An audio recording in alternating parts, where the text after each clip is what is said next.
In the heart of Umokoro village, where the wind carried both songs and secrets, there lived a boy named Kelechi, the son of a clockmaker, the boy who could hear what others could not.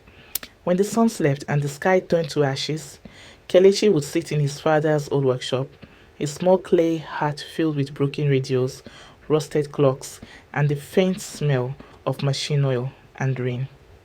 That night, the storm had a voice. The wind hissed through the cracks of the window, and the firelight trembled as if afraid to burn.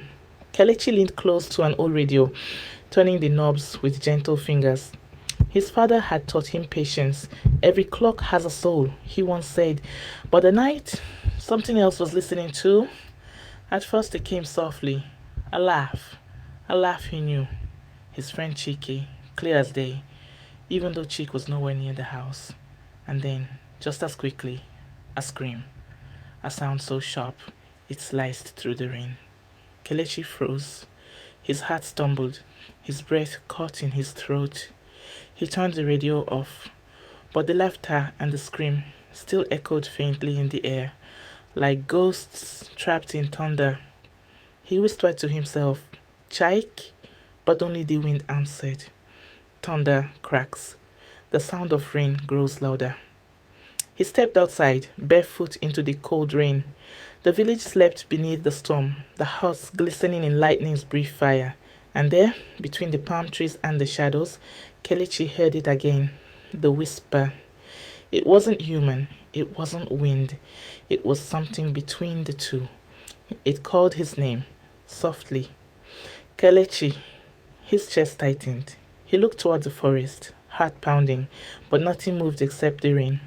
All through the night, he sat awake beside the window, waiting for the whisper to return, but only the storm remained. The next morning, the sky cleared, washed blue and innocent, as if nothing strange had ever happened. Kelechi walked through the village, the old radio hanging from his hand, his mind heavy with questions. And there he saw Chike, his laughter bright and careless. For a moment, Kelechi's heart eased. Maybe it had all been a dream. But fate has its own rhythm. It never forgets its next beat. Soft drumbeat returns, heartbeat rhythm. Later that evening, as the sun melted into red dust, Kelechi walked with Chike near the roadside. The air was warm, the world was quiet. Then a car came speeding down the bend. Tires screeched, water splashed, a scream, the same scream. The sound he had heard before came alive right before his eyes. Chike fell.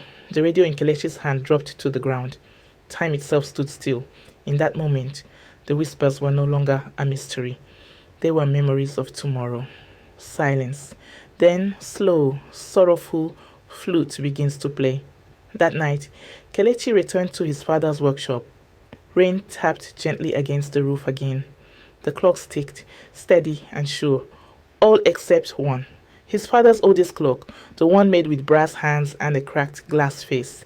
It ticked backward, each second pulling time in reverse, as if trying to undo what had already been done. And from somewhere deep inside the shadows, a voice whispered again, "You can't stop what's already been heard." Kelechi trembled.